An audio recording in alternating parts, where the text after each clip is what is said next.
Hello, and welcome to the Mindful Movement Podcast. I'm your host, Les Raymond. Thanks for tuning in today for another episode. I got to speak with Dr. Estes today, and he, among other things, practices functional medicine, which I'm always fascinated with. I always love hearing different approaches to the healing process. Passionate about healing, passionate about helping other people find their healing path. So any little gems I could pick up along the way to help that process is something that I value. I hope you enjoyed the conversation today. Thanks again. All right, Dr. Estes, thanks for joining me on the Mindful Movement Podcast today. No, thanks for having me. I'm happy to be here. So you're the co-founder of the Miami Beach Comprehensive Wellness Center. Did I say that right? Yeah, perfect. What do you guys do there? Well, our practice is me and my wife together. We actually met in medical school, and she went and started a residency in internal med, and then actually wised up early and quit and went back to school and got her master's in Chinese medicine and acupuncture. So she practices mostly on the Eastern medicine side, though we're both certified in functional medicine. I'm a board certified OBGYN, but also got involved in functional medicine about 6-7 years ago. And we treat basically a wide variety of medical conditions. We like to call ourselves the 20th consult. We tend to take patients who've seen all the other doctors and no one can figure it out. Like, what's going on? I feel terrible. There's something wrong. And no one seems to be able to figure this out, or I'm not getting better with the conventional medical therapies. Our practice, our most common, most of our patient population is folks with autoimmune problems, chronic fatigue, chronic pain. We do support cancer patients, so we do a lot of cancer support, and we treat lots of chronic infections. So things like Lyme disease, Bartonella, Babesia, chronic viral illnesses, post-viral problems, post-viral fatigue, and things of that nature. And we really try our best to integrate the best of both worlds. So in Chinese medicine, there's this saying that it's best to walk on two legs.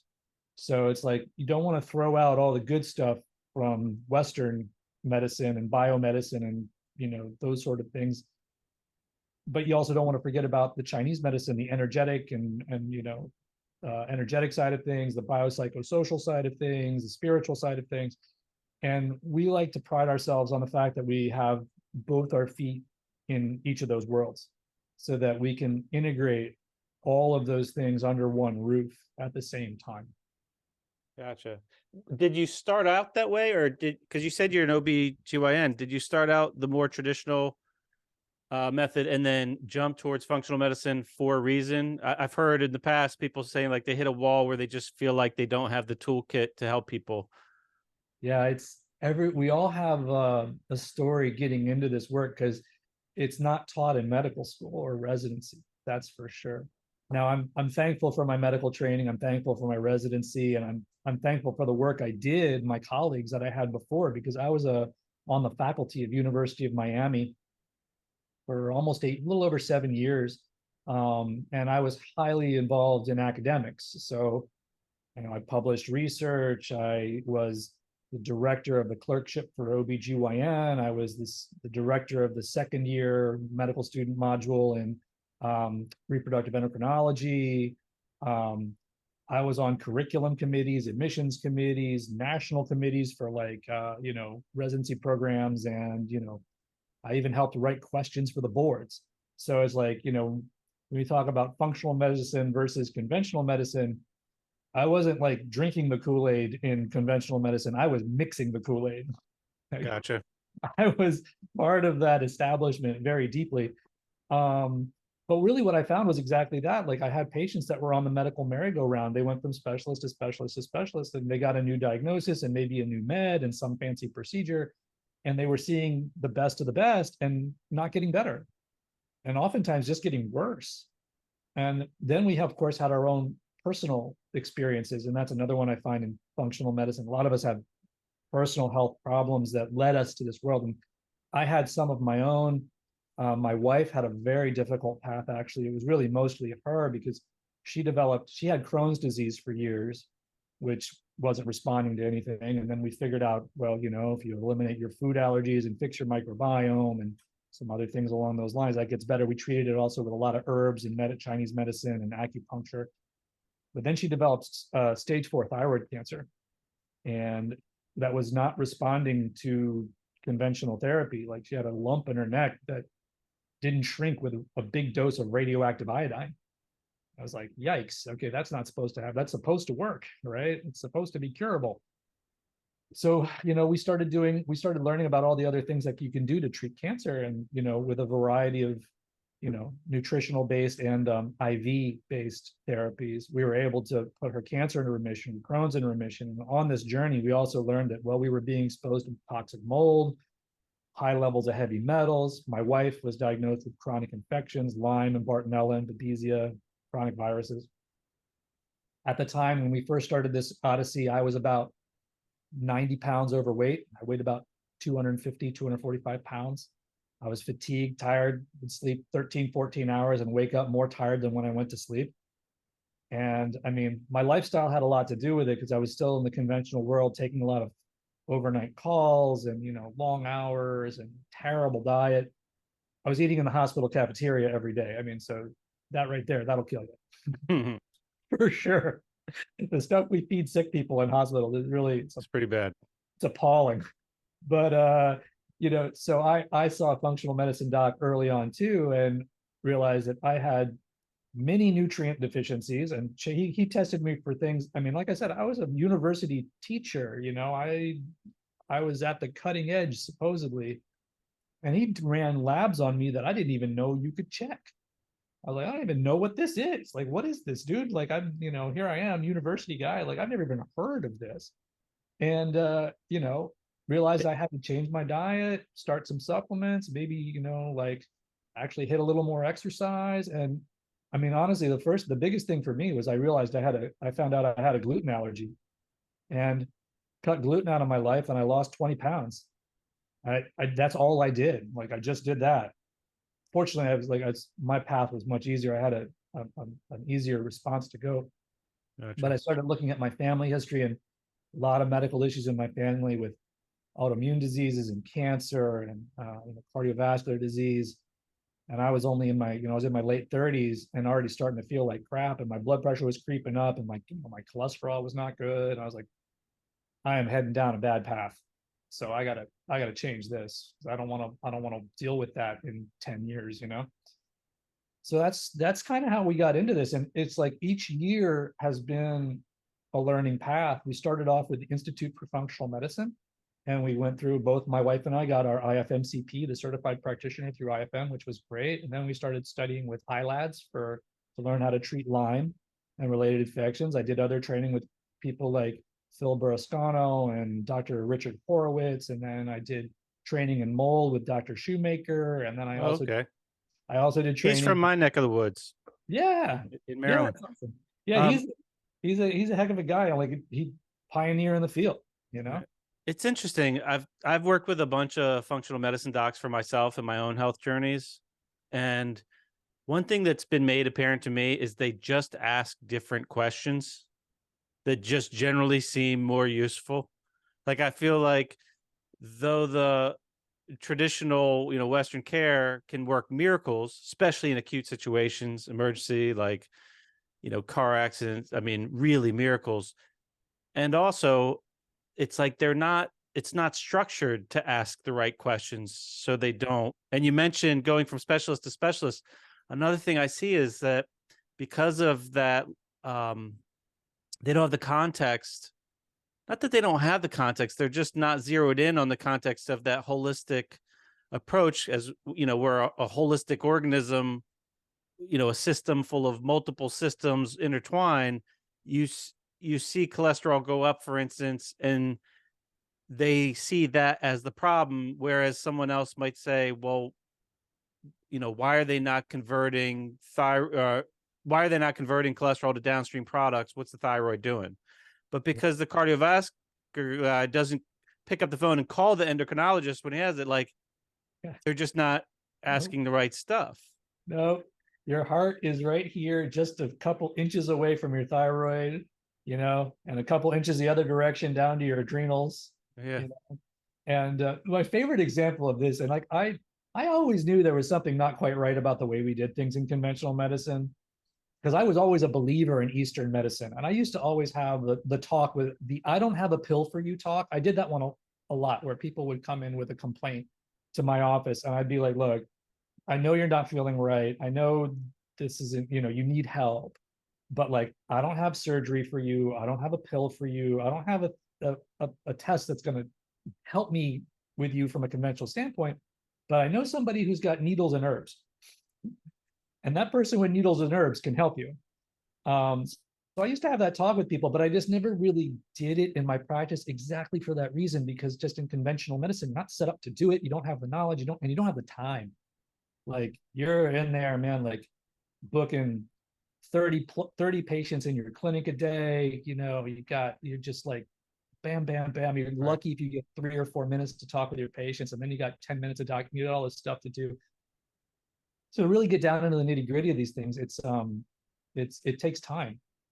But the example I wanted to mention, this is a really funny one from medical school. My first year of medical school, or second year medical school, we had all little modules. So you do like the cardiology module, you do the endocrine module, and then you do like we had an ophthalmology module, which was a relatively short one, a week or two.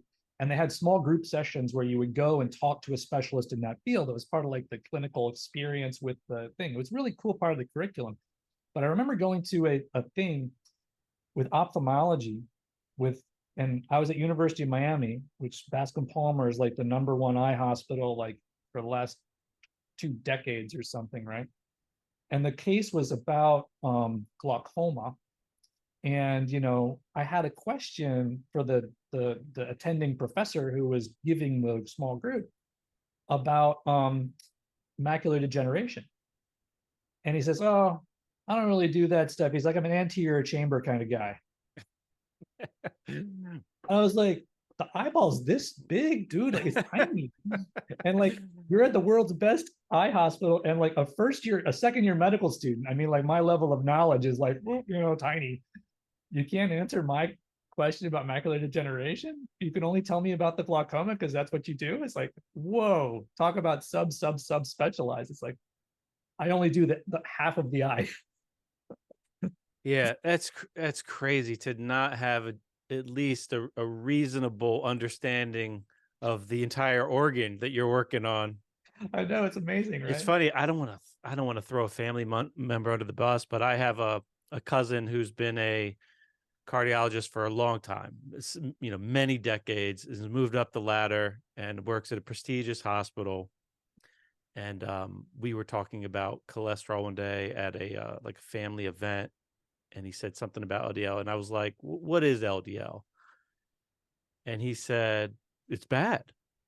No, I was like, "No, no, no. I mean, like, what is it actually? Like, why does it exist? What is it?" And this is a guy that pulls plaque out of arteries for a living and doesn't know what he's pulling out. And he said, "Well, I'm not a lipidologist." So I'm like, okay, well, that's pretty intellectually lazy. I mean, it'd be one thing if you're brand new at this, but you'd Yeah. think the continuing education you've gotten and the experience for all these years, you would at least know what LDO is. So then, a week later, one of the podcasts that I follow, you're probably familiar with Dr. Peter Tia. I've heard of, yeah. Yeah, so Yeah. I listen to him here and there. I used to listen to him a little bit more regularly, but he was interviewing like his go-to lipidologist. So I was like, oh, this is interesting. Here's a 2-hour conversation with a very well-respected doc interviewing a very well-respected lipidologist. And he, this is an avenue that he uses to learn more about lipids. So I sent it to my cousin, say, hey, if you wanted to learn a little something, here's a way. And he saw that it was 2 hours long. And granted, he has a demanding schedule. He was like, there's no way I have 2 hours. And I was thinking, you should retire. Like, if you don't know, and you know that you don't know, yet you're still unwilling to learn when it's handed to you, it's probably time to hang it up.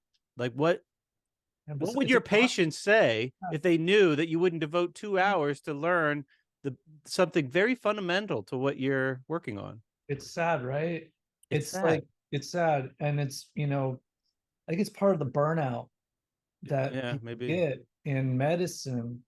Man, at 2 hours, what's your commute to work? I mean, like you can Yeah, put it on in the car, yeah. 10 minutes a literally. day if you had to. Yeah, Like, 20 minutes a day for a week and you'll get there. It's not that hard. And trust me, a lot of this, well, I don't know. I think that the physicians in conventional med, I don't think they're necessarily poorly intended, but it's just such a mindset about like this is my turf. This is what I do. And like I know this little bit of my turf, 10 miles deep and an inch wide. right. Then that's what they focus on. The other thing is like because I was so deeply involved in academics and on all this sort of stuff and went to lots of conferences, one thing that also kind of pushed me out from this is I was getting bored at my conferences because I would go to the same conference. I would go to the conferences every year. You go to the ACOG or AAGL or like, Society for Family Planning and, all these, the usual conferences I would go to. And it was like the same rotation of speakers saying the same thing they said last year with one extra slide on the end for last year's update. And it's this echo chamber of like, I'm in the group and then there's, the expert on the podium. And then, we kind of just agree back and forth. Now, of course, there's always little controversies in politics between all the experts. That's no secret in medicine. People have become more aware of that in the last couple of years to realize how controversial medicine can be. But I felt like I was just listening to a broken record. But everybody in the room is just nodding their heads like this, Right. and like not really challenging to move to the next level. And the point you made about like, well, why is this thing happening to the person? That's the question that doesn't get asked, you know? All right. It's just so obviously basic and fundamental. I would love to hear more about your wife's situation, but I also feel like that could be a pretty long rabbit hole. But I mean, you threw that out kind of Sure. nonchalantly that she healed from stage 4 thyroid cancer. Correct. Yeah. Um, And that's she had quite a, incredible. it was quite a journey too, because she had a lump in her neck. She could feel it was small, but she could feel it because she's very sensitive and she's very aware of her body. Some people, it's like you can hit them with a sledgehammer and they don't know that their foot is broken. Did Other that look people, like a goiter or is it no. I not mean, at all? it was hardly even palpable. Like you could barely Gotcha. feel it with your fingers. I mean, it wasn't like she had like a big thing. I mean, you couldn't Okay. see it. Even on ultrasound, they were like, well, this is kind of borderline size to biopsy. And we had to like kind of like maneuver to get a biopsy. And then the biopsy came back like kind of inconclusive, like maybe yes, maybe no. She saw like two different surgeons and they were like, no, just leave it. There's nothing wrong with you. You're just being hysterical. Like it's nothing there. And finally, I got her to see an endocrine surgeon that I knew at UM, who was a colleague of mine. I was like, listen, like this is just fishy, can you take a look? And he was like, well, I don't think it's cancer, but he's like, I'll take out half your thyroid. And she goes, okay, let's do that. So she goes to the OR, they take out half her thyroid, comes back aggressive, metastatic to the local lymph nodes thyroid cancer, poorly differentiated. And because of her age, it made it a stage 4. So, and the lymph node involvement.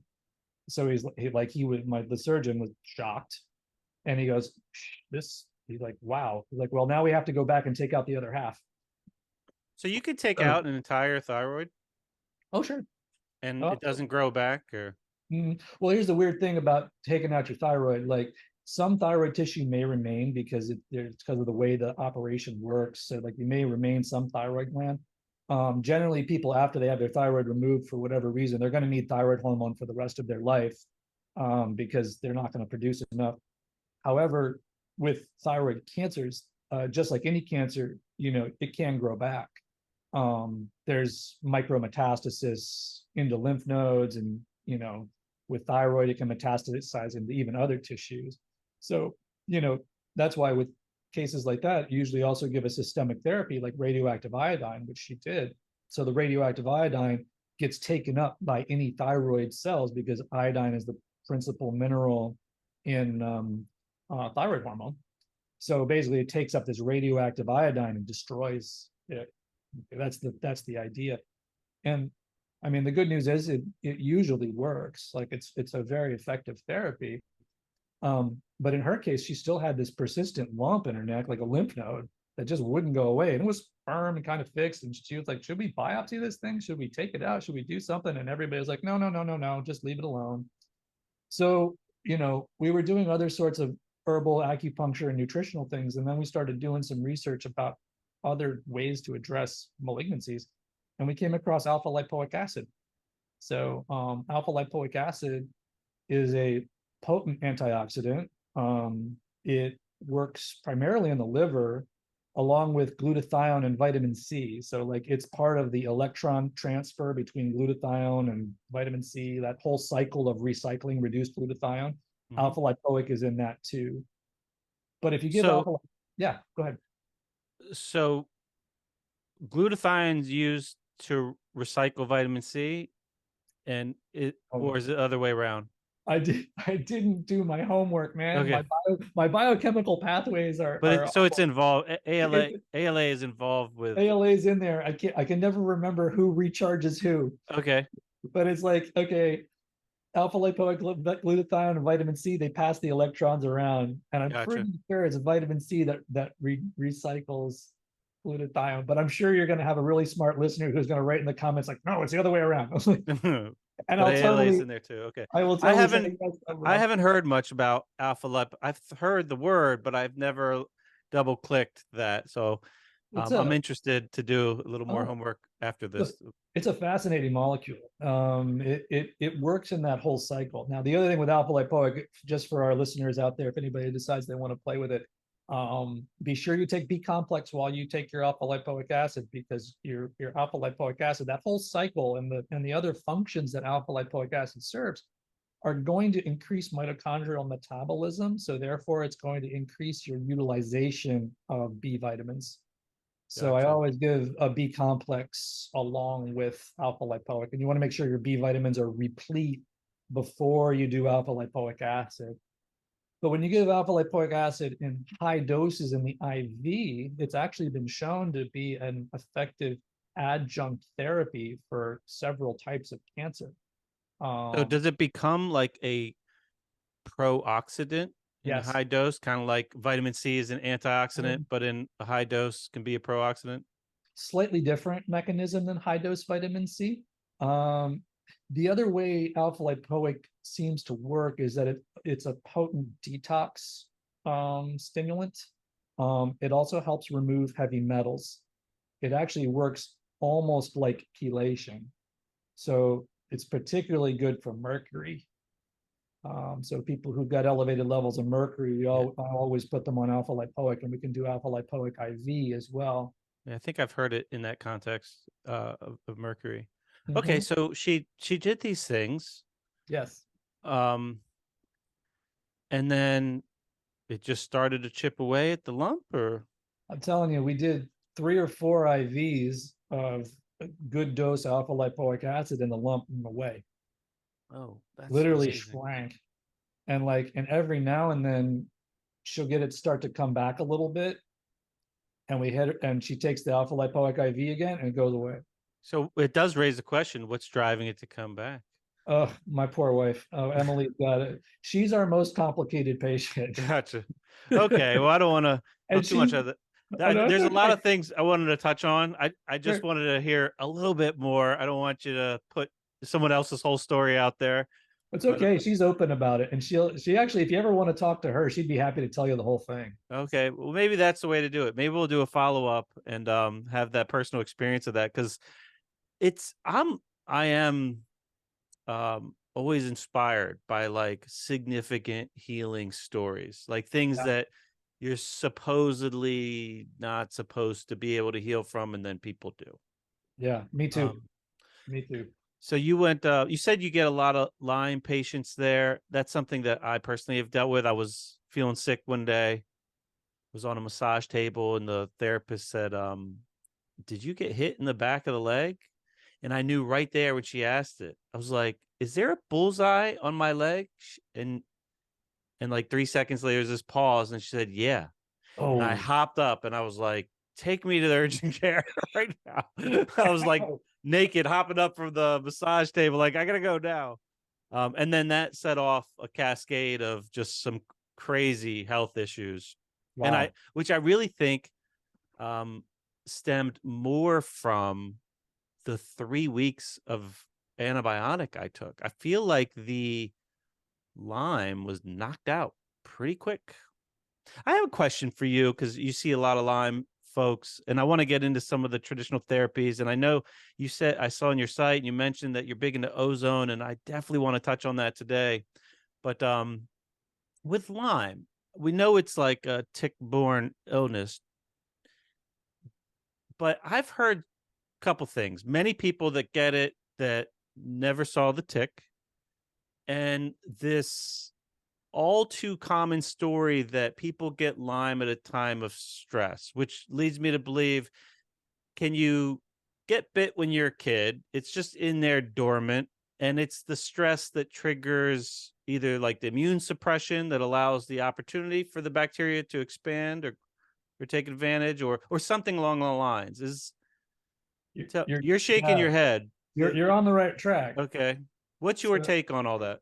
so several. Number one is, yeah, that unremembered tick bite that happened when your immune system was not so bad, or the amount of bacterial pathogen that you received in that tick bite was not strong enough to produce a significant reaction, or the reaction you had was so mild that it just didn't, like, oh, I went camping, I came back, I had a little cold, and then I got better. Like literally, like that's what it could be. Um, you know, or it's misdiagnosed. I've heard that too, where people said, oh, you really dig into it and you're like, oh, I had this weird cellulitis and they treated me with amoxicillin and it got better. And it's like, okay, that cellulitis was probably a tick bite. And amoxicillin is like partial treatment for Lyme. So it's like, well, you kind of half treated it. The other thing is, I think there's also underdiagnosed congenital transmission of Lyme and associated pathogens, meaning you got it in utero Oh, and really? you don't even know. And those actually are some of our sickest patients. Like they usually give a history of being like, I was sick from the time I was a kid. Like I had, weird stuff. Like I had migraines when I was like 4 years old. Like that's strange. Why does a 4 or 5 year old kid have migraines? It's very unusual. Or they were always getting ear infections. They always had recurrent viral things. That's one. The other one is there are other modes of transmission that have been documented that are not so easy to track. So that's other insects. Okay. So even mosquitoes. Now, I don't want to freak people out. Like, every mosquito bites Lyme. It's not. Okay. But that's been documented that, other insects can carry Borrelia burgdorferi and other species of stealth pathogen. The other thing is, I think people often are co-infected and don't realize it. And that might be like, since you shared your story, sometimes you get the classic bullseye rash, and okay, I took coverage that got some Borrelia, but then I also got Bartonella at the same time. And if you weren't covered for the Bartonella, like the Bartonella could take hold and become chronic, and that kicks off a whole inflammatory cascade. Right. But there's also like, I don't want to freak people out either. And one thing I think to connect with is there's a lot of people that have these that aren't sick. Oh yeah, So if like, yeah. and ideally a robust immune system just handles these things, Keeps it in which check. which makes me really think about that whole stress in your life, like it happened during a divorce or lost a loved one, or like for me it was around a real stressful time too. And I don't think that's a coincidence. It's not. You're absolutely right. And we see that a lot where it's something else. Like I was okay. Then, I think I had a tick bite. Then I lost my job. Then, I was in this major car accident driving home one day. And like after that, I was never the same. And it was like this series of events that brought it out. Because the interesting thing about, I we firmly believe, I'm saying this for me and my wife and many other people in, the world. This is where the sort of difference in our approach comes in. I believe that all things are sentient in some way, shape, or form. Everything, whether it's a human, a dog, a cat, a vegetable, a plant, a tree, a bacteria. It has some degree of consciousness. It's not the same as our consciousness, so we may not recognize it immediately, but it has a consciousness. And I believe these pathogens, when we talk about Lyme and stealth pathogens in general, so that's your Borrelias, your Rickettsias, your Bartonella, Babesia, all these guys, they don't want to kill the host. They just want a place to live. They may make their host absolutely miserable and, even sometimes shorten the lifespan of the host, but they don't generally kill people quick. Now, you'll read case reports about fulminant infections like Lyme myocarditis and stuff like that, where there's, really sick, and life-threatening illness associated with these infections. But the overwhelming majority, they're chronic and they live in very small numbers relative to other bacteria. Like, I mean, imagine if you have a strep throat and like someone looks in your throat and like your tonsils are big and huge and full of pus and if that's like, a teaspoonful of bacteria, the amount of bacteria you get with Lyme infection is like a drop, a fraction of a drop. I mean, it's like, tiny numbers. So because they exist in such small numbers, they're able to that's one of the ways they evade the immune system. And they set up shop and they live in parts of your body that are relatively immune privileged, meaning your immune system just doesn't have access to them. Like, that's why people get the joint problems and the tendon stuff. There's good evidence that some of these pathogens, particularly Borrelias and Bartonellas, they live in the skin. Like, even skin that doesn't have lesions. There's the classic streaks from Bartonella you may have heard people talk about. They look like stretch marks, but they're not stretch marks. Right. The Bartonella streaks, they'll live in there. But even in skin that has no lesion, you can, in patients who are carriers or chronically infected, you can identify the organisms in there. Now, that's not easy to do, and you can't do it with just like a regular H&E stain. So if you take a biopsy and you send it for a regular pathology, they're not going to find it. Like, you got to really know what you're looking for to find them. But it's the immune modulation that happens that causes the symptoms to come out. And a lot of the symptoms that people are experiencing are actually the downstream consequences of that infection rather than the bug itself. Like some kind of systemic cytokine storm or whatever. Precisely. It's exactly what it is. And, cytokine storm, for one to be total semantics, it doesn't always quite rise to that level, but that's exactly what it is. It's just some kind of low grade inflammatory thing coming on. Exactly. It's dysregulation of what your inflammation is supposed to be, what your inflammatory system is supposed to be doing. So it's basically heading the wrong way instead of a healthy way. Gotcha. So a lot of what so a lot of what I do when it comes to treating these chronic infections, because the majority, I'm in Miami Beach, Florida, and I have seen bullseye rash, erythema migrans acquired in South Florida. So like people say, oh, there's no Lyme disease in Florida. No, there is. There's less than like upstate New York. It's not as common, but we have it. I mean, even on Miami Beach, I saw it on someone. So like acute bullseye rash. Right. And they were only here. So I know they got it here. So, and if that doesn't start freaking out our South Florida residents, well, it should. But ultimately, it's a reason to just get healthier. Yeah. Because if you're healthy, it's not a big deal to get. I mean, there's so much bacteria. We live in a petri dish. Like, there's so much. So doing all the things that allow you to just, express your health as best you can will ultimately help you deal with that stuff. One thing that also seems to be somewhat consistent, I hear, and I have a theory, is people get Lyme and they go down a path, and not that far later they say, And then I realized I had mold toxicity. And I'm thinking, did you already have the mold to some degree? You went on antibiotics, you killed the bacteria that was in your gut that was keeping the mold and parasites and all the other things, opportunistic bugs in check. All your police force, you killed your police force. So it's like it just leads to it because you just went on antibiotics for a month. So candida had a chance to spread. And then out comes yeast. And now comes yeast, yeah. And like with yeast comes all the other mold and fungus. They live in colonies. I mean, we talk about candida overgrowth or whatever, but these guys never live alone. Like there's always a bunch.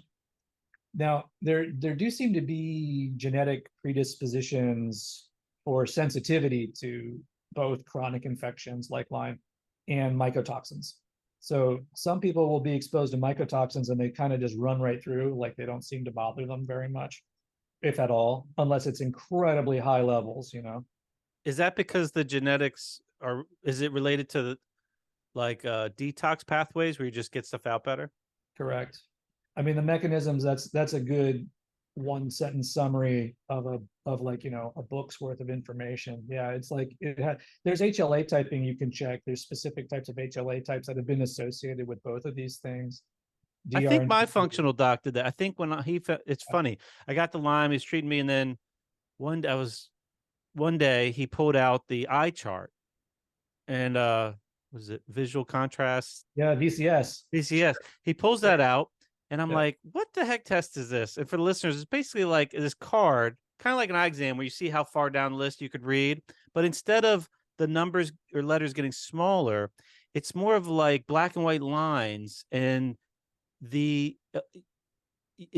gets fainter and fainter, and your ability to pick up which direction they're pointing is a representation of some part of your optic nerve or something that mold seems to have a interaction with. So I failed this test. He does poor. I do poorly, and he's like, I think you might have mold exposure. Go get your house checked. So I did, and of course it was like tons of it, and that was interesting. But he meant one of the things he did was he checked my HLA. So that's a gene pathway, HLA. HLA stands for human leukocyte antigen. Okay.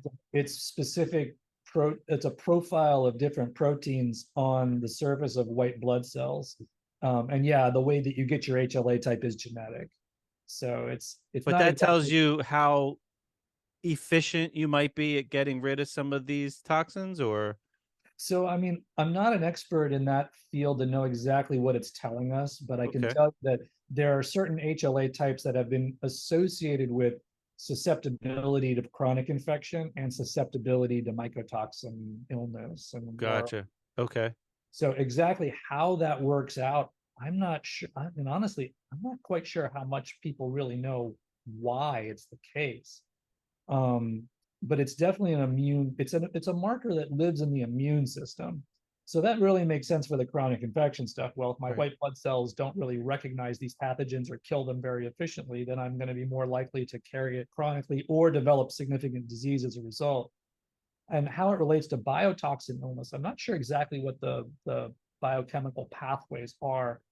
But again, that's been described for a while, and it's just another tool in our toolbox to say, well, is this person potentially susceptible to this illness? Gotcha. But just so you know, I've seen it go both ways, where people had the HLA type and they weren't particularly affected, and I've had people who didn't have the HLA type who were really sick with mold. So gotcha. And so the important thing really, it's not going to change what you do to try to get better anyway. So how and much. I think that's one of the downfalls of functional medicine. There's a lot of potential tests, and you could go down rabbit holes with it that don't even change what you're going to do anyway. So save your money and just start getting better. Well, that's everybody. I think of it a little like a disco ball. So there's like a million little mirrors on the disco ball, and it turns around. We're all looking at the same ball, okay?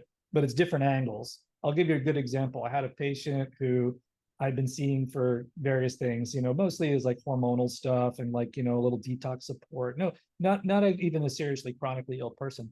And, I had him on a regimen of supplements, to help support, energy pathways, detox pathways, exact things weren't very important. And then they went and saw another doctor, which I encourage. I'm like, please seek other opinions. Like, I do not hold the, everlasting truth of anything. Someone might think of something I didn't think of. And like, so they went to another doctor, and then they did a whole separate workup that was genetic. Like it was one of these sort of, SNP panels, where they do all the SNPs and blah, blah, blah, blah, blah. And they sent me back the thing. They're like, oh, I saw this doctor, and here's all my SNPs, and you can put this in my chart. And here's the plan they recommended. What do you think? And he lined up my plan that I had based on like toxin testing, microbiome testing, various inflammatory markers, other nutrients. That's how I based my plan. This other person based their plan on his genetics. If you put the plans side by side, they were like the same. Oh, interesting. I was like, great, his plan's good. Look at what I was giving you and look at what this person gave you. Do you see the similarities? They're like, yeah, it's pretty much the same thing. I'm like, yeah, because like your genetics then caused you to have abnormalities on these labs that I saw. Right. So I treated those. That's cool. And it worked. A lot of times it works out that way. Sometimes you get surprised, like, you check something, and you're like, oh wow, look at this, or you get a good explanation, like particularly around things like vitamin A and vitamin D. Like there's some interesting stuff where people don't absorb well, they don't metabolize it well, they got to get extra, and that explains why your vitamin D never comes up. Right. I've had some scenarios like that where I've had symptoms and I've worked on stuff, and then I've got genetic stuff that showed that there's a reason that nutrient, like especially with like choline is one that sticks up, where it's Sure. like, oh, no wonder I need like insane amounts of choline. Yeah. And it was like the genetics kind of confirmed what was happening on the other Absolutely. side, where it's just going off of like symptoms and such. And Absolutely. So um I what's that? think it's my surgeon background. I like to find something and like kind of like take it out, go after it. So I do like I look at toxins and infections, inflammatory markers and stuff like that. And I don't really look at genetics up front very often, if at all. I mean, there's some genetic tests that I will do up front on people depending on their risk factors. And so I don't use that stuff so much. And I'm like, oh, I'm going to figure it out another way. I don't think I don't, and I, because I'll be honest, I just don't really love doing that test. Like I prefer to talk about other things. Gotcha. But then if you talk to my wife loves genetics. Like she loves it. So people are like, I really want to do my genetics. I'm like, go see Emily. There you Like, go. let her Yeah. do it. I was like, she loves that stuff. I was like, and she likes talking about it. And I'm like, okay, good. Emily, she's good at that. I'm good at this. We can share. Yeah, that's probably a great balance to have working under in the Oh, same for sure. office. Yeah.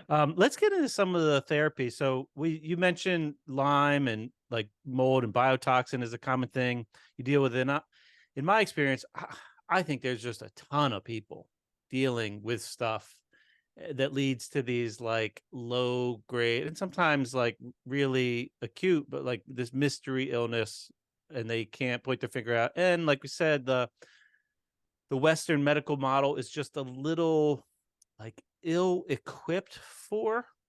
And one of the things is that some of the treatments are really inexpensive or you can't patent them. So they're not integrated into those systems because Correct. those businesses require a lot of revenue to stay afloat. And you mentioned that you work with ozone, I do. and that's been an interesting one for me that I have some firsthand experience that um, has been at times like a game changer. And I don't think we've ever really talked about it on this podcast. Can you Oh, talk a little bit about why somebody would be interested in looking at ozone? sure. So, I mean, ozone is a special form of oxygen. So, ambient oxygen is O2, ozone is O3. So, it's three oxygen molecules stuck together instead of two. Ozone at atmospheric conditions is a highly unstable molecule. So, it rapidly dissociates into O2 plus a free oxygen molecule. Okay. And that free oxygen molecule is even more unstable. So it's looking for another free oxygen molecule to make another molecule of that free oxygen atom, should I say, is looking for another oxygen atom to make another molecule of O2. Okay. But the magic of ozone actually comes in that chemical reaction where ozone is passing electrons back and forth between its atoms. which creates an oxidative process. And oxidation is the same sort of thing, that same sort of process that we get when we exercise. So when you exercise, you get a little bit of what we call oxidative stress. Now, too much oxidative stress is not so good. We also hear about oxidative. Hey, didn't I hear like last week the lipidologist talk about how oxidation is bad for my lipids? Like, yes, too much oxidation, not so good for your lipids. But just a little bit is a stimulant, okay, for your mitochondria, for your immune system. And it is also directly antimicrobial. So like microbes, like viruses and bacteria, don't particularly like that oxidative stress. They don't withstand it well because they don't have the proper mechanisms inside of their cells to actually fight it, whereas our cells do. So what happens when we do something like what we call major autohemotherapy, MAH, that's when we draw blood out of the body and we expose it to a very metered dose of ozone, okay? Inside either a bag, which we call like a single bag, or we do it inside of a little jar, which is called, when we can do multi-pass ozone, which means we run the blood in and out of the jar several times. You may have heard of the 10-pass treatment where they run the blood in and out 10 times. And then after the blood is exposed to the ozone and oxygen, we run it back into the arm, okay, back into the same vein. And what this is actually generating is a light oxidative stress inside of the blood, which produces chemical compounds that we call lipoxides. And the lipoxides are what actually do the work. And the lipoxides will exist in your body for anywhere from a few hours to a day or two. So wait a second. Can I pause you there? Are the ozone stimulates our body to make lipoxides, or is it a product of the ozone just reacting with something that becomes a lipoxide? It's the product of the ozone reacting with the membranes on cells that causes the formation of the lipoxides. And those lipoxides are what stimulate all those processes that I mentioned. So it helps your mitochondria to work more efficiently. It helps repair their membranes. It improves their production of ATP. It basically gives your immune system a poke. So easy way to think about it. It's like, hey, immune system, wake up, go do your job. Like, see that bacteria over there, see that yeast over there, see that virus, go kill it. Okay. See that cancer cell, go kill that cancer cell. But that free oxygen molecule or atom, Yes. because you have O3 and then it's unstable. The third one comes off. Yes. That in itself can destroy like a pathogenic cell or critter. Sure. Yeah. No, because like the oxidative stress that's generated from the free oxygen radical and those and the lipo, all this sort of stuff, all those reactions that are occurring very quickly. I mean, like this happens fast. We're talking happens in seconds. It generates a whole cascade of reactions. So what I tell people about ozone, it's kind of like a spark plug in an engine, or kind of like pushing the first domino in a row.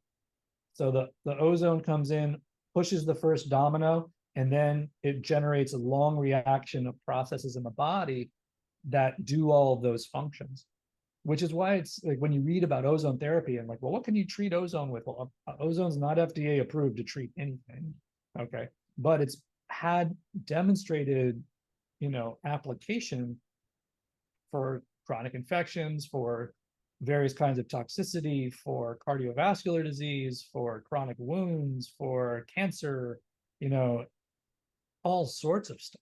Acute viral infections, it helps with that too. And the reason why is because it's not like a drug that has a specific target.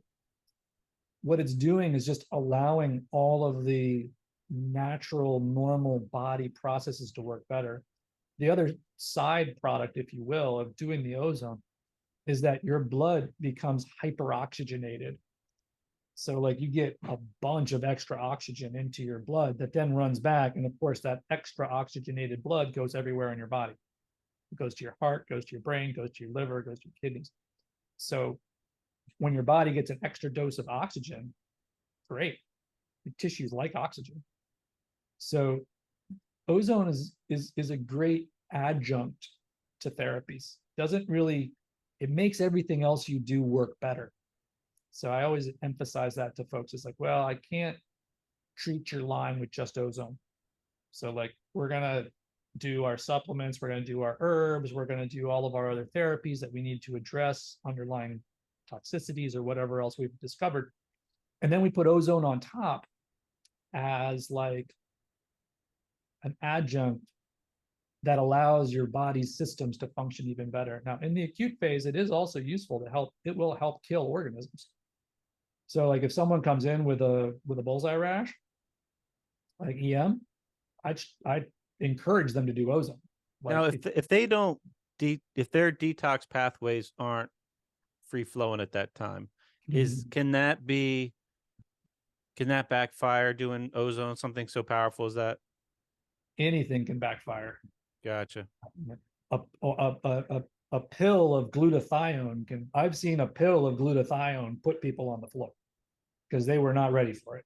Like they took one glutathione, they're like, "Oh my goodness, I'm never touching that stuff ever again."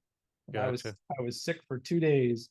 So I did that. I don't remember called MAH, but I remember I was in LA. This was during the time where I was still feeling pretty crappy, and there was one of these fancy spa places that you go and you sit in a fancy zero gravity chair in a pretty room with plants, and a nice music's on. Yeah, and they hook this stuff up. You see your blood come out. They shoot it with ozone. It turns bright red, and they lift the bag up. It flows back in, and it felt great. And then later, it felt like it might have been too much, but it led me down a path where ultimately, and it was expensive. So, like, I understand it has its place, and also, I like to tinker, and I like to tinker at home, and it needs to be not everything, but most, I'm looking for something reasonably priced. And I wind up purchasing like a home ozone generator, and it was a little bit upfront. It was like $1,000, but the treatment over time was like 2 pennies. Like it was a nominal cost to get a treatment once you had the device. Do you use that or recommend that also to your folks? So I don't encourage anyone to try to ozonate their own blood at home. Not their blood. I mean, yeah. So let me clarify that. Do rectal You ozone? use different, yeah. So I've done yeah. rectal, I've done nasal, and I've done the ear insult. I think it's called insufflation. Insufflation, sure. Yeah, don't try your own blood. You'll find people that talk about it, or they'll do direct IV ozone where they put a butterfly needle and then they shoot ozone gas straight into their vein. It's not a great idea. Sounds risky.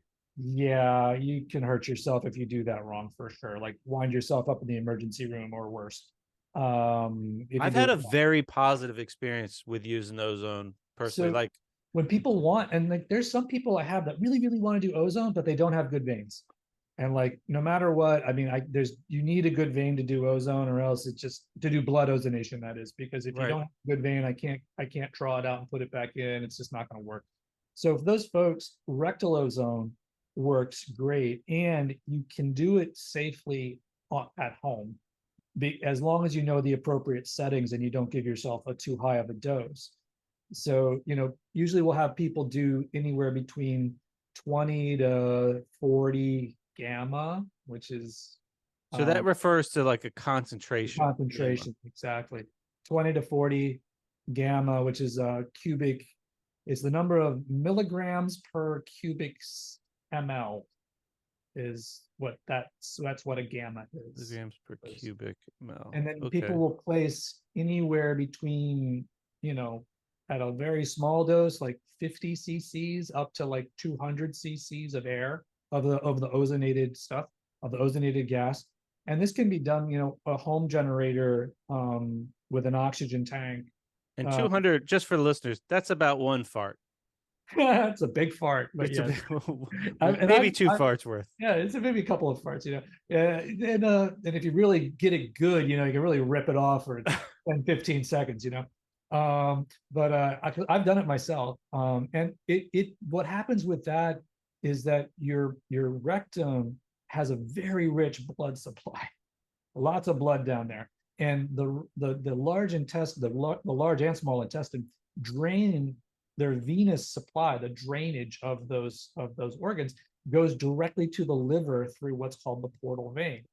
So like you're basically giving a dose of ozone into the circulation that goes straight to your liver. Okay, so as you give that rectal ozone, you're going to basically give ozone to your liver. Okay. And that's where I felt it kind of support my natural detoxifications. I do have a lot of genes that say you're not so great at getting rid of the gunk. And in my experience, which, it sounds crazy. It's super simple. It takes like a minute. It's literally like 1 minute. And, but I felt that would trigger, like that cascade, a temporary like upregulation of my liver's detox that 99% of the time was a very positive outcome. It's been very helpful for people, and I don't discourage that. I mean, that's fine if you do it safely and you what about I'm sorry, what about drinking the water? Do you sure. Do you have any thought? Because this is another thing that I thought about, is if someone has, and I've done it, but it's been a long time, I don't really remember the outcome I got from that. But if I know that small intestinal bacterial overgrowths or fungal growths are common, and I wonder if that is a better way to get ozone to that area. That's a really good question. SIBO, as small intestinal bacterial overgrowth, SIBO, that's like a whole other podcast, man. I treat a lot of SIBO, and like that's tricky. But doing ozonated water is good for your dental and gum health, because it's going to get anaerobic bacteria that are causing gum disease. We used to always give it to our dogs. If your pet's breath smells bad, give them, ozonate their water, and like it helps with bad dog breath because it's killing off bad bacteria.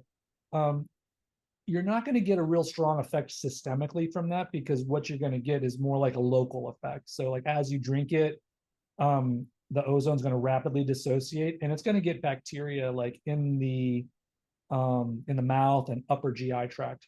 If you really wanted to get ozone into the intestines, the way to do that is with ozonated oil. Okay, so you can buy ozonated oil pills, olive oil or sunflower oil. There's a couple of companies out there that make good quality organic ones. And you can take those, and that oil that's ozone, and when you open the bottle of these pills, you smell it. It's like, whoa, it's really strong. Yeah. Oh, and by the way, just as an aside about ozonated oil, we're talking about this DIY stuff. When I first got my ozone machine, and I was gonna get into ozone, like this is like 5-6 years ago. I was like, oh, I can't wait to start doing ozone. And I go to my training, and I'm like, oh, how do I make ozonated oil? And like the experts in the room go, you buy it. Don't make your own ozonated oil. You are basically making napalm in your office. So if you look at how they make ozonated oil, it has to be done under a flame suppressing hood, because even a small static spark in the presence of all this ozone can ignite, and then you will basically explode the oil, and hot burning olive oil goes all over everything. And then you've got that next to an open oxygen container. So explosion plus oxygen container, whoa, like really dangerous. And there are stories of people like, blowing up their shed. But just running the ozone through water, because that's safe. And you can buy ozone generators that have a little bubbler on them. Yeah, that's what mine has. Yeah, it has a little bubbler on it, and you can buy ones that do that can actually concentrate enough ozone from the environment and doesn't even need an oxygen tank. Oh, interesting. Because the amount of ozone that you're going to put into the water, you're only going to get a certain concentration anyway. So you can buy one of those units and you'll ozonate your water with that. You can do it with the other ozone machines and use oxygen and generate it and all that sort of stuff. That's fine. But they make ones that'll actually generate enough ozone from ambient air to ozonate water. And the other thing about ozonated water is it's very ethereal. Like if you ozonate your water, you leave it out for about an hour, all the ozone will be gone. So you have to drink it immediately. Right. But yeah, just a safety tip for And home. it tastes like pool water. It's not something it's not enjoyable. But I'm just wondering, like, does it get down? I was just thinking of it, like, is that useful for SIBO? Because I know SIBO is super common. You could certainly try. It wouldn't hurt. I think it's good for oral, esophagus, and stomach. I think after that, by the time it gets through stomach, I don't think you're going to get a whole lot of ozone into the small or large intestine. Gotcha. Okay. Yeah. And that's also useful. That's useful for like all biotoxins. So whether it's mold, Lyme, or Mold, Lyme, people who've got ciguatera. I've treated people with history of ciguatera poisoning with it. You know, any kind of environmental toxin that you're trying to get rid of, because the ozone is really just making your whole body work better. Now, it's true, you're not wrong. Like doing blood ozonation is not cheap. The process is, the costs are variable depending on the setting you're in and what sort of procedure. Like if you're doing a single bag versus like a 10-pass treatment, obviously the 10-pass treatment will be even more. We also do a procedure called EBU, which is extracorporeal blood ozonation and oxygenation. It's also been referred to as ozone dialysis, where we use two veins. We draw blood out of one side and then we run it through a dialysis filter. And while it's in the filter, we expose it to ozone and oxygen and then back into the other side. So you get the benefit of the filtration on top of the ozone. And so those sort of things, in my opinion, I think they're worth the investment. But also it's all about timing. So it's like, well, when should I do these things, and in what order should I do these things, and what else should I be doing while I do them? Because that's really how you get the most out of it. Right. That's why it's for the listeners, you could do whatever you want. I'm very pro freedom, but if you hear this and you're like, I want to try that, to start out, it's probably good to have someone experienced guide you through that, so Correct. you don't blow something up. And the med spa experience of the ozone, of a single bag of ozone, they it's safe. Like, you should check for G6PD deficiency, glucose 6-phosphate dehydrogenase. They should check that before they do it, because if you have deficiency of that enzyme, it can actually cause your red blood cells to explode when they're exposed to ozone. So it's a safety thing. So they should check your G6PD. Not everybody does, but they should. How common is that genetic thing, that G6PD? It's like a 1% or less. Well, that's enough to be serious. 1% chance you're going to blow up your blood cells. I check it often, and I've diagnosed it. And a lot of people don't know they have it, because you don't get that problem. It's called hemolysis, where the red blood cells lyse or explode. You don't get that problem unless you're exposed to the appropriate oxidative stress. So ozone, oxidative stress. The other thing that people will get is with certain types of drugs. So certain types of drugs can cause that reaction as well. So it's a good thing for people to know, because like if you have that, like you shouldn't be exposed to certain types of drugs. Also foods, like the classic diagnosis of G6PD deficiency was called favism, F-A-V-I-S-M, favism, as in fava beans. So if you eat a bunch of fava beans, it can cause the reaction too. That's a minor subset of the population that has it. But it's more common in certain populations, like Mediterranean basin. So if you have a Mediterranean basin heritage, that's more common there. Okay. I had one more question about the ozone. So the thing that's really making the action is that third oxygen atom. Our body naturally makes a pro-oxidant, which is H2O2, which is basically H2O plus the other oxygen. Yeah. Is it working the same way because it has that extra oxygen that gets out and then does its thing, just like ozone? So yeah, it's interesting because there's a whole section of functional medicine treatment, that's oxidative therapy, right? So hyperbaric oxygen, oxidative therapy, ozone, H2O2, hydrogen peroxide. That's what it is. You can give hydrogen peroxide in the IV. I had that a couple times. Yeah. You can. It felt great. I remember it felt great, but it was like $120 a pop, and then I don't like getting needles. So yeah, if you don't really like IVs, that's another thing. But yeah, and high dose vitamin C, because the high dose C generates the end of the reaction with high dose C is it generates hydrogen Hydrogen peroxide. peroxide. So what happens there is like our normal healthy cells have an enzyme called catalase, and the catalase breaks down H2O2 into H2O, which is water, and that free oxygen, which we said was unstable and is going to find another oxygen like immediately. So H2O2 plus oxygen. So So it's it's like really the same thing, same outcome, different angle. different But angle. the ozone is more intense and immediate burst. Ozone Or is, it tends to be a little bit, for people, it may be a little bumpier. Like it causes a little bit like more like it can cause a little bit stronger detox reaction, or what we call Herx reactions, from all right. bacterial die off or So other. the problem is it works.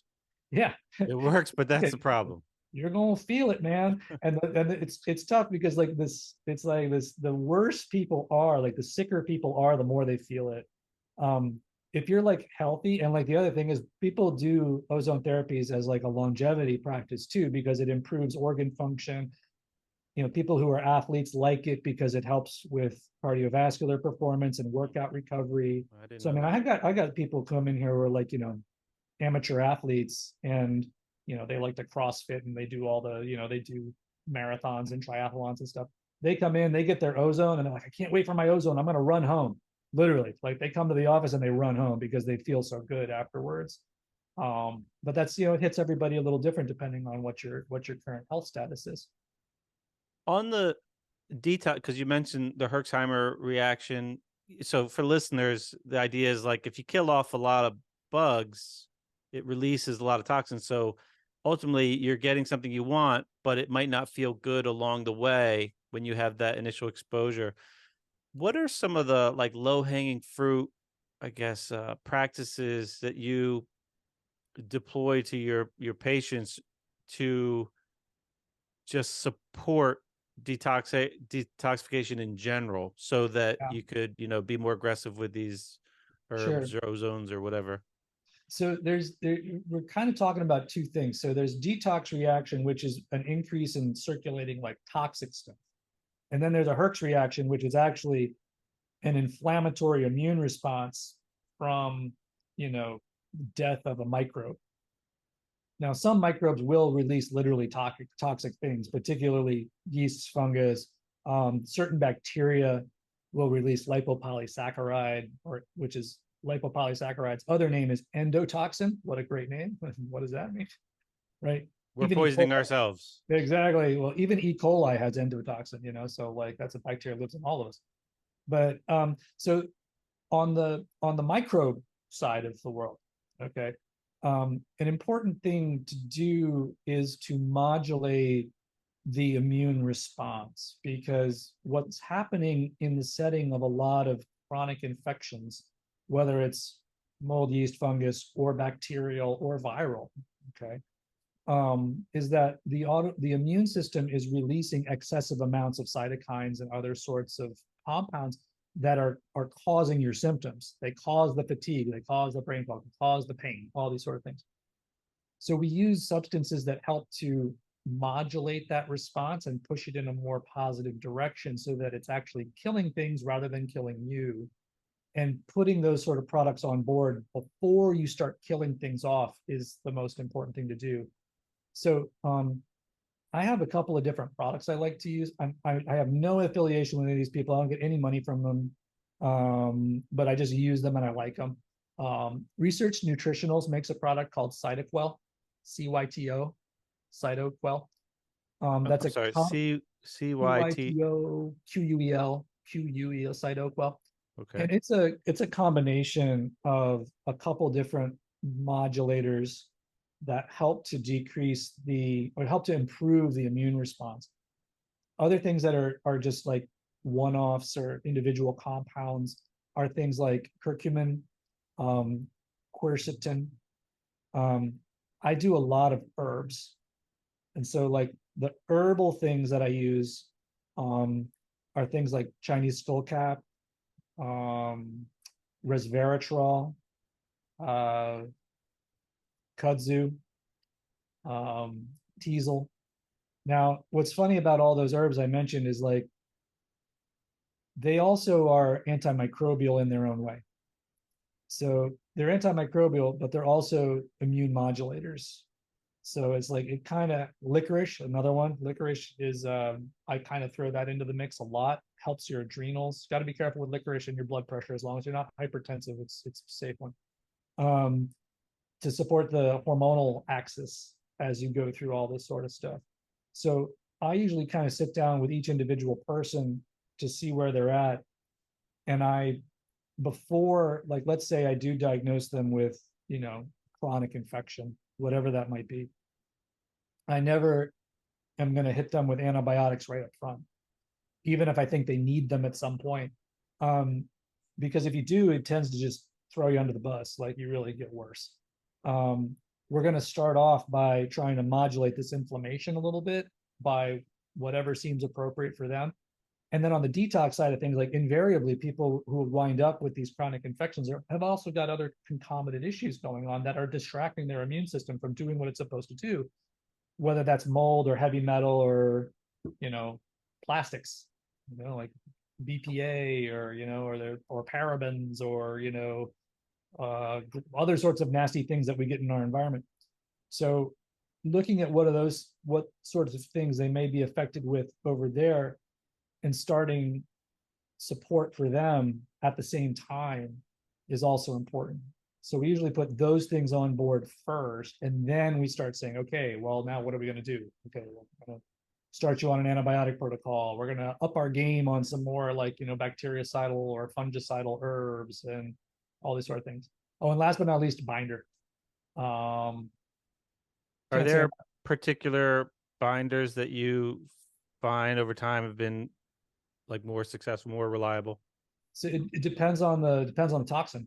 So, for mold, it depends on the type of toxins that you have. I kind of pick my binders based on what type of toxin is coming out in the urine. But in general, things like charcoal, bentonite or zeolite clays, humic, chlorella for some molds, Are, glucomannan. are there Yeah. any risks of binders like stealing your minerals or whatever? Yes. So that's why all this stuff is best done under the supervision of someone who knows how to do it. I Uh, have definitely overdone everything at some point. but you made it. You're here, man. Look at you. You're a Yeah, warrior. I generally feel good. It's But good. yeah, but because when you're really feeling shitty, it's Yes. like, oh, I'll do anything. I gotta You try. know anything you can, Like you're right? so compelled to just Yeah, try something. correct. So as far And it's yeah, hard to like modulate the gas and brake pedal in the yes. process. Oh, totally. I Like can tell now I you. know I'll Yeah. use binders, like I'll periodically go through a little cleansy thing, but it's like one pill every third day for a few weeks. That's enough. Like I don't, and where there was a time where it was like, how much can I take? Yeah. And that didn't work well for me. So the other thing is the patient's level of sensitivity. Now, some people can swallow a handful of like 9 different binder pills every day for months, and they feel better. Like it helps them. Other people take like, they get a powdered charcoal and they take, half a sprinkle and drink 2 sips of the water and they feel terrible. They just can't do it because the binders are not just like magnets, gripping onto something and pulling it out. It stimulates a whole cascade of reactions, that people may or may not deal with very well. So I always titrate the amount of binder I give someone based on their level of tolerance. And as far as losing too much mineral or stuff like that, I mean, yeah, that is possible, though it usually happens with very high levels over long periods of time. And also, you want to make sure you take your binders separate from everything else. So, like your, charcoals, clays, chlorellas, all those guys, you want to separate them from the other supplements because if you take them at the same time as the supplements, they're going to tend to grab on to B's and your vitamin C and your quercetin. It'll grab onto those guys a little bit, and it's not going to get the toxins as much. So they'll be more effective if you take them separated. We say in our practice, we say separated by at least an hour. Gotcha. That seems to work good enough. You'll read all kinds of binder regimens out there where people are like, oh, it's got to be 2 hours away on a perfectly empty stomach, and make sure you run around your house twice before you do it. Like, I'm like, look, try to separate it by an hour. That's enough work, because like it's hard enough doing this stuff. Gotcha. I have a lot more questions. We haven't got into like a diet and lifestyle, which I know plays a big role, but figuring we just have maybe time for one more brief topic. There was something that I was kind of surprised to see on your website. Another thing that I've used with great success, cranial sacral therapy. Oh yeah. Which you're not usually used to seeing on a doctor's website. Yeah, craniosacral is awesome. I don't even do it. I receive it, but my nurse does it. So I've got my nurse Megan got trained in craniosacral, and it is amazing. It's particularly good for people who want an energetic / relaxation treatment that are very sensitive to therapies. So some people they're like, I really want something to help my anxiety, my nerves, my headaches, my back pain, whatever. But I can't do massage hurts. I don't like acupuncture. The needles freak me out, or I even some people are so sensitive that like acupuncture is like just doesn't work for them, or they don't like it. And the craniosacral is a brilliant way to treat those things. It's the most relaxed I ever get. When I get that, it's the deepest relaxation that I have experienced. And I guess part of that is where the benefits are. Just sending that safety signal of deep relaxation, getting the parasympathetic side of the nervous system turned on, and like that signal that it's a safe time to heal. Correct. But when I get up from the table, it's like, where did I just go? Like I just went.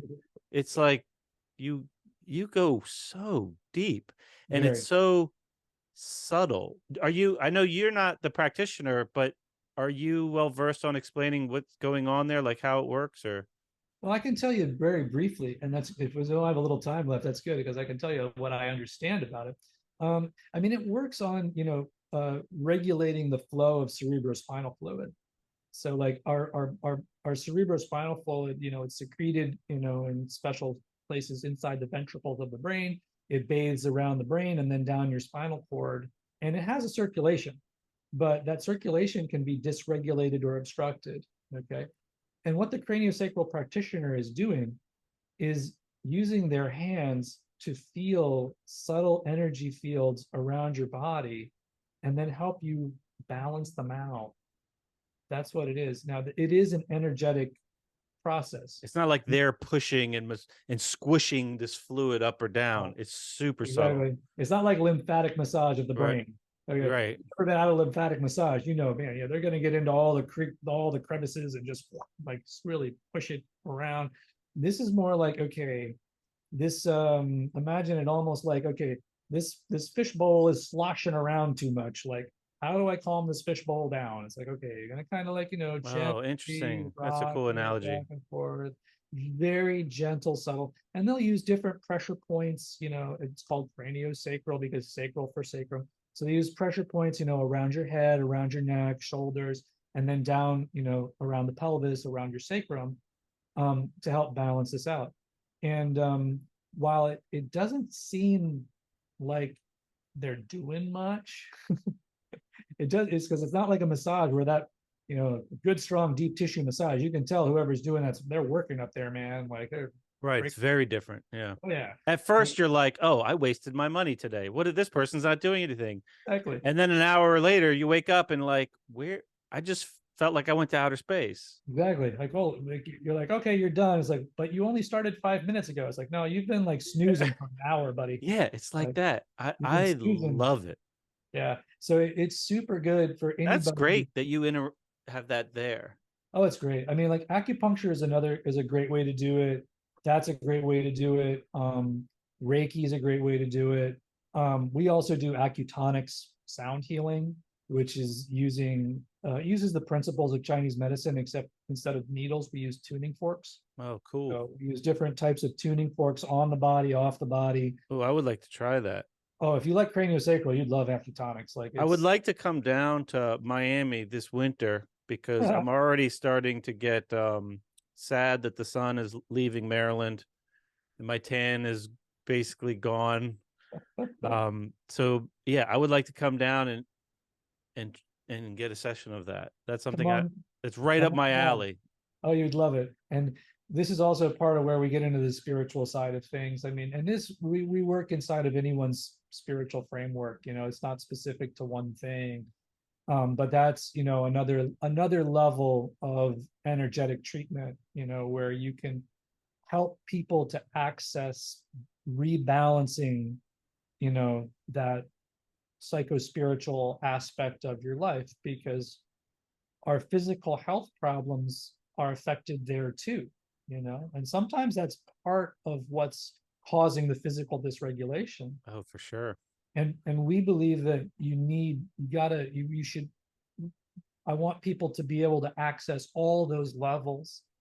And that's part of the reason why we offer so many different therapies, is because we want people to use the therapy that's going to work for them. Because like some people will tell them, you know, oh, you should go do some EMDR work, or you should go do hypnosis. And for whatever reason, they're like, well, I don't know.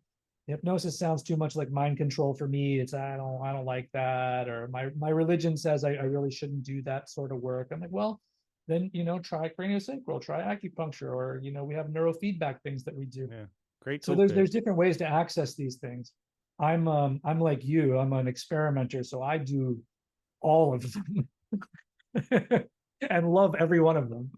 Yeah, I like them all too. It's just, you can't do all those things all the time. No, you're rotating. Yeah, I feel like we might have to run this back and get around to and touch on a lot of the more basic like diet and lifestyle things that I'm sure you discuss. But it was, we discussed some things today that I haven't really touched on the podcast, like the ozone in particular. I really appreciate you taking the time, Chris. If folks want to learn more or check out session, and also a question, do you do telemedicine or is it all in-house?